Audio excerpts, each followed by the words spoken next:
दोस्तों नमस्कार। मैं श्यामनाथ यादव अम्बेडकर वादी। नोएडा में कर्मचारियों और सरकार के बीच हिंसक प्रदर्शन हो गए हैं, आप लोग जान ही रहे हैं। तो इसी से संबंधित यह एक पोस्ट है कि नोएडा हिंसा के पीछे पाकिस्तान का हाथ। देश में 12 साल से मोदी सरकार है और फिर भी पाकिस्तान अपनी मनमर्जी कर रहा है।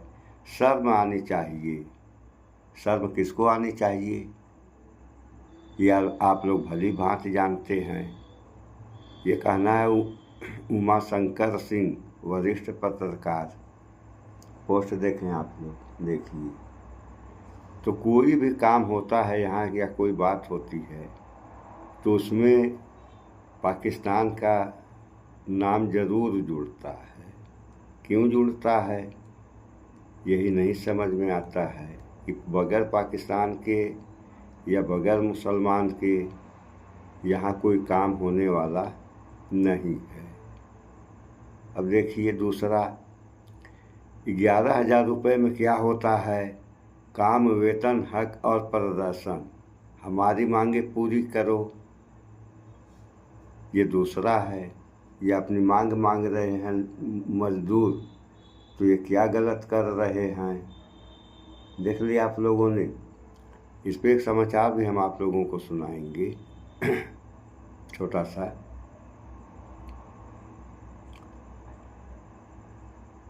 तो एक और है कि प्रदर्शन के बाद सरकार ने बढ़ाई मजदूरों की सैलरी।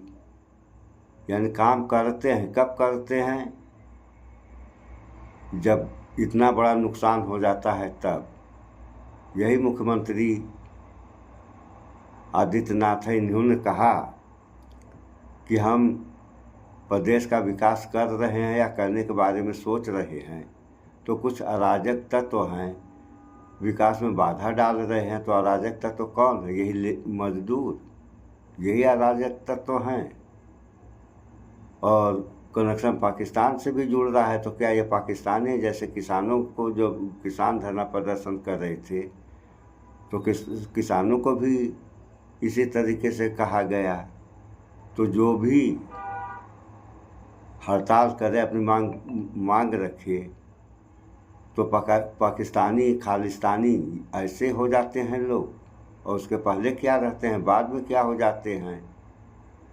तो सब जो हो रहा है ये किसके फायदे के लिए हो रहा है? जनता के या सरकार? और मिल मालिकों को भी एक बात सोचनी चाहिए कि अगर लेबर हट गए तो उनकी मिलों का क्या होगा ये तो उनको भी सोचना चाहिए। अगर समस्या है, और ये समस्या क्यों पैदा हुई? समस्या पैदा होने का कारण हरियाणा है। तो हरियाणा सरकार मजदूरों का मजदूरी बढ़ा दी। अगर हरियाणा में मजदूरी बढ़ाई जा सकती है, जबकि वहाँ भी डबल इंजन की सरकार है, और यूपी में भी डबल इंजन की सरकार है, तो वहाँ अगर बढ़ाई जा सकती है तो यहाँ क्यों नहीं बढ़ाई जा रही है? इसका जवाब कौन देगा? किसी के पास है इसका जवाब? और जब दंगा फसाद हो गया, 3 दिन तो पहले बेचारे शांतिपूर्वक धरना प्रदर्शन कर रहे थे, तो 3 दिन में किसी को फुर्सत ही नहीं लगी बातचीत करने की। और 3 दिन के बाद जब प्रदर्शन उग्र हो गया, तो समाचारों के माध्यम से सुनने में आ रहा है कि 300 लोगों के ऊपर FIR भी हो गई। अब वो बेचारे काम धंधा करके अपना पेट जिलाएं या मुकदमा लड़ें चल करके। अब उनके भविष्य का क्या होगा, इस पर तो विचार करना चाहिए। और एक हम समाचार में देख रहे थे, एक पुलिस वाला है, आदमी को गाड़ी में ठेल करके पीछे से लात से मार रहा है। अरे उसको भी ये सोचना चाहिए कि अगर मैं इंसान हूँ तो यह भी तो इंसान है। वर्दी की खनक दिखाते हैं ये लोग, मानवता नहीं रही गई है इनके अंदर। वह भी इंसान है, आप भी इंसान हो। आप जैसा व्यवहार उसके साथ कर रहे हो, अगर आपके साथ वैसा ही व्यवहार कोई दूसरा करे तो आप अपनी क्या प्रतिक्रिया देंगी? मानव एक समान। आप, हाँ सही है आपकी बात। कब सही है? अगर आदमी गलत है, गलती किया है, उसको अगर, और कानूनन मारना उसको भी नहीं चाहिए। ये संविधान कहता है सख्ती से आप पेश आ सकते हैं, लेकिन मारने वाली कौन सी प्रक्रिया चल गई है ये भी देख लीजिए कि प्रदर्शन के बाद सरकार ने बढ़ाई मजदूरों की सैलरी। यही काम पहले कर दिया गया होता तो किसी प्रकार का दंगा फसाद नहीं होता। देखिए ये है, तो इतना सब कुछ होने के बाद तब जो है सरकार चेती और मजदूरी बढ़ा दी। समाचार भी थोड़ा सुन लीजिए आप लोग।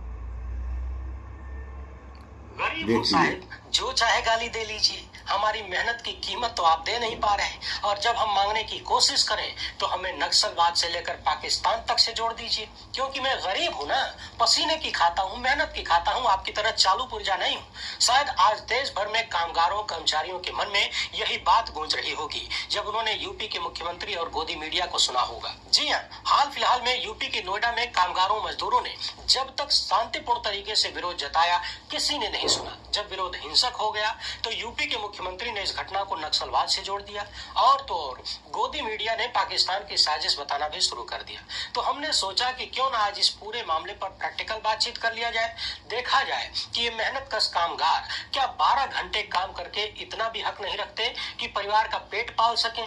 11,000 रुपए 12 घंटे की ड्यूटी में पाने वाले का परिवार कैसे चलता होगा, आज उसी का थोड़ा सा हिसाब किताब करेंगे। साथ ही चर्चा करेंगे उस लेबर कोड की जिसने देश के कामगार मजदूरों आदि के अधिकारों को कमजोर कर दिया, और ये सब कुछ मोदी सत्ता ने किया। ये भी देखेंगे कि जिन शहरों में भाजपा का डबल इंजन ही नहीं बल्कि ट्रिपल इंजन है, वहीं पर मजदूर कामगार मेहनतकश लोग परेशान क्यों हैं, उनकी जिंदगी कठिन क्यों हो गई है। सवाल ये भी है कि इन सब के बीच आरएसएस का जो मजदूर संघ है वो कहाँ मिस्टर इंडिया बना फिर रहा है। समझने वाली बात यह भी है कि जिन राज्यों को आए दिन भाजपा इस सिस्टम तरह तरह से बदनाम करता है, उन राज्यों में मजदूरों का हाल क्या है, उन्हें कितना मिलता है। जैसे केरल, तमिलनाडु वगैरह 3 दिन तक मजदूर और कर्मचारी शांति से बैठे रहे, प्रदर्शन करते रहे, तब तक किसी के कानों में जूं नहीं रहेंगी, और जैसे ही मामला बिगड़ा यूपी सरकार सरेंडर हो गई। सवाल है कि क्या हर किसी को अपना हक मांगने के लिए हिंसक होना पड़ेगा। आप कैसे अभिभावक हैं, आपको कुछ पता ही नहीं चलता। तो कुल मिलाकर इस वीडियो में हम देश के मजदूरों, कामगारों और उन छोटे कर्मचारियों की समस्याओं पर बात करेंगे। और ये सुनिए, आप लोगों ने ये हाल है मजदूर और मिल मालिकों के बीच में, तो किसी भी बात की अगर समस्या उत्पन्न हो रही है तो उसमें जो है मिल बैठ कर के मिल मालिक की और मजदूरों को मिल कर के जो समस्या का समाधान करना चाहिए। इस तरीके से अगर समस्या का समाधान किया जाएगा तो समस्या का समाधान हो जाएगा। अन्यथा अब ये जो हिंसक प्रदर्शन हो गए, हिंसा से कुछ होने वाला है नहीं, चाहे वो जनता हो या सरकार, मजदूर हो या मालिक। और रही बात मालिकों की, तो अब मजदूरों का पेट मार करके मालिक सोचे कि मैं जो है अमीर हो जाऊं, बड़ा हो जाऊं। अरे कितना बड़ा होगा भैया, मजदूरों के ही भरोसे तो बड़े हो रहे हो। मजदूर अपने बड़े हो रहे हो तो साथ ही साथ मजदूरों को भी बड़ा करो, तब ना आपका नाम रोशन होगा। लेकिन यहाँ तो खून चूसे जा रहे हैं।